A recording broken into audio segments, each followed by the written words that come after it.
여러분 안녕하십니까? 이 시간에는 출애굽기 11장 말씀 중심으로 드리겠습니다. 하나님께서 애굽에서 종으로 살고 있는 아브라함의 자손들을 구원시키시는 일을 하고 계십니다. 그래서 애굽의 왕에게 모세를 보내셔서 하나님의 말씀을 전하게 합니다. 나의 백성을 보내어서 나를 섬기게 하라고 하시죠. 그 말을 들은 애굽의 왕은 이스라엘 백성들을 놓아주지 않습니다. 큰 피해를 입는 이러한 끔찍한 재앙들이 갈수록 더 강한 재앙으로 애굽 전역에 일어나고 있었습니다. 물론 이스라엘 백성들이 살고 있는 고센 땅 지역에는 이러한 무서운 하나님의 재앙이 내리지를 아니했습니다. 이렇게 계속 하나님께서 재앙을 내리시는 가운데 애굽의 왕이 처음에는 그러한 재앙으로 피해를 입어도 하나님의 백성들을 놓아주지 않습니다. 그리고 이제 더 큰 재앙을 내리고 하시니까 애굽의 왕이 마음이 조금 달라지죠. 그래, 내가 보내주겠다. 그런데 멀리는 가지 말라. 이러한 조건부로 그렇게 말을 하죠. 그러나 놓아주지를 않습니다. 그 애굽 전역은 황폐하게 되었는데도 놓아주지를 않습니다. 이러한 것은 하나님께서 무엇을 우리에게 실제로 보여주시고자 하시는가 하면은 죄의 세력을 말합니다. 네, 죄의 권세를 보여주고 있습니다. 로마서 6장을 읽어보시면은 너희는 본래 죄의 종이었다 그랬습니다. 죄의 지배하에서 우리가 살았어요. 죄가 준 사상으로 살았어요. 태어날 때부터. 요한복음 13장 2절에 보시면은 마귀가 가룟 유다의 마음에 예수를 팔고자 하는 사탄의 생각을 넣어 주었다. 그 생각이 그 마음을 지배하여서 가룟 유다는 예수를 파는데 이용당한 것이죠. 이와 마찬가지로 죄가 준 사상으로 태어나서부터 죽을 때까지 그 사상에서 살고 있는 것입니다. 이것이 바로 죄의 종이란 말입니다. 마귀의 종, 마귀의 지배하에 살고 있는 것입니다. 예수님께서 이 세상에 오신 목적은 첫 번째 무엇입니까? 죄에서 우리를 구원하시려고 오셨어요. 마치 애굽에서 종으로 살고 있는 하나님의 백성들을 하나님께서 구원하시고자 하시는 뜻을 가지고 그 일을 하셨죠? 그와 같은 것입니다. 그런데 이 죄는 놓아주지를 않으려고 발부둥칩니다. 죄도 권세가 있잖아요. 놓아주지를 않습니다. 하나님께서 재앙을 내리시니까 처음에는 하나님을 아주 무시했어요. 아주 조롱했어요. 그런데 하나님께서 그 재앙을 더 무거운 것, 더 큰 것을 더욱더욱 강하게 내려주시니까 애굽의 왕의 마음이 점점 수그러들지만은 놓아주지를 않습니다. 급할 때는 모세를 불러서 내가 보내주겠다고 해놓고는 그 재앙이 끝나면은 또 마음이 돌아서서 놓아주지를 아니합니다. 어떻게 하든지 놓아주지 않으려고 합니다. 이것이 죄입니다, 여러분. 죄는 어떻게 하든지 놓아주지 않으려고 합니다. 죄가 준 사상에서 살고 있는 것입니다. 죄가 준 사상에서 가장 무서운 것이 무엇인 줄 아세요? 하나님 없고 내가 하나님 자리에 서서 내가 나를 위해서 살고 내가 삶의 주인공이고 내 중심으로 살고 내가 좋아하는 대로 사는 이 사상이 마귀가 준 사상입니다. 겉으로 보기에는 아무런 문제가 없지요. 여기에 하나님이 없잖아요. 하나님을 무시하는 것, 하나님을 부인하는 것이 마귀가 준 사상입니다. 아무리 자기 나름대로 선하게 살았다, 착하게 살았다 하였지만은 주인 되시는 하나님이 보실 때는 하나님을 무시하고 자기가 하나님의 자리에 서서 자기가 자기를 섬기고 자기가 자기를 사랑하고 살았거든요. 그 사상이 마귀가 준 사상이요.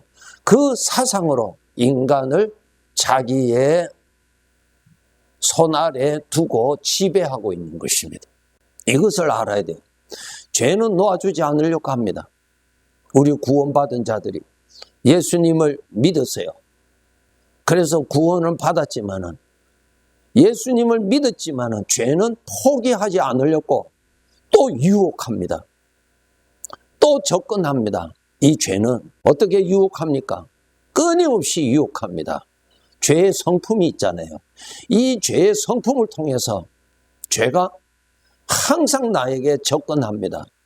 그렇게 해서 그 속임수에 빠지도록 죄가 준 사상을 믿어버리도록 여전히 유혹하고 있습니다.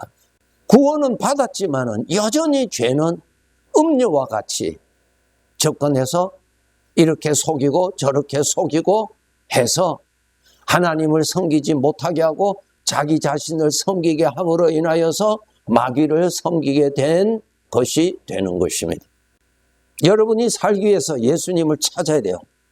예수님이 여러분에게 말씀을 주세요. 예수를 믿도록, 예수를 믿어야 되겠다고, 예수님을 믿어야 구원을 받는다고 하는 말씀이 여러분에게 들릴 것입니다. 교회를 통해서, 믿는 사람들을 통해서, 성경 말씀을 통해서 들을 것입니다.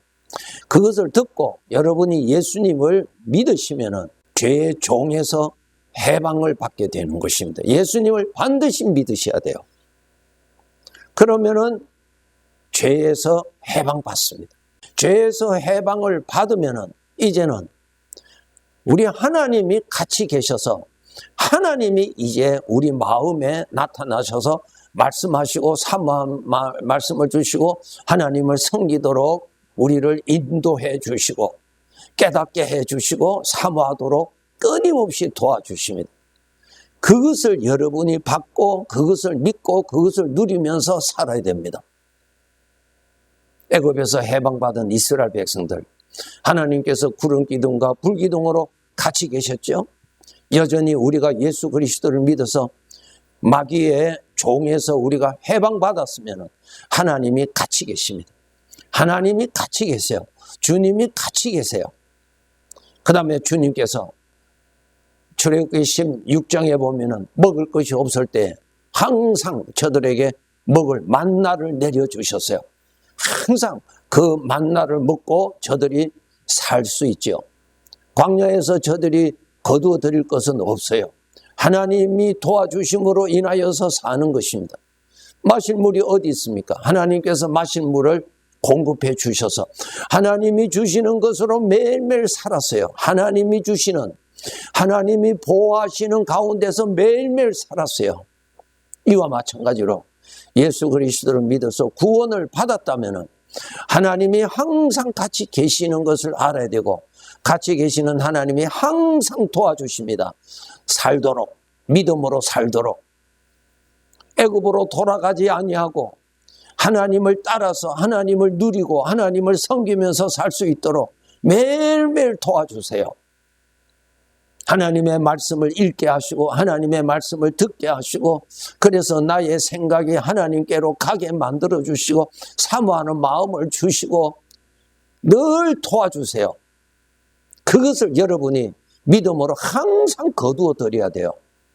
거두어 드리지 아니하면은 여러분은 하나님을 따라 같이 따라갈 힘이 없습니다. 그리고 어디에 넘어지느냐? 죄가 유혹하는 함정에 넘어져서 애굽으로 들어갑니다, 여러분. 그러면 애굽의 포로가 되는 것입니다. 포로. 죄의 포로가 되면 어떻게 나타납니까? 사망의 생각에 사로잡혀서 사망의 생각으로 보고 말하고 깨닫고 사는 거예요. 포로 생활이에요. 하나님께서 우리를 죄의 종에서 해방을 시켜주셨는데 해방받은 자가 다시 애굽으로 들어가서 사는 것입니다. 학대받고 포로가 되어서 끌려다닙니다. 사망의 생각에 사로잡혀서 사는 거예요. 주님이 주시는 생각을 먹고 마시고 살아야죠. 하나님의 아들은 죄에서 자유를 받은 사람이거든요. 그런데 죄에서 자유를 받은 아들, 하나님의 아들인데 죄의 유혹에 빠져서 애굽에 들어가서 산단 말입니다.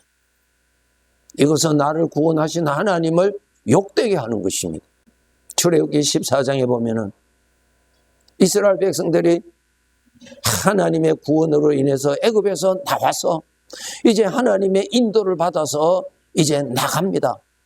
나가는데 홍해를 앞두고 거기에 하나님의 지시대로 진을 치고 있는데 애굽의 군사들이 이스라엘 백성들을 잡으러 오지요.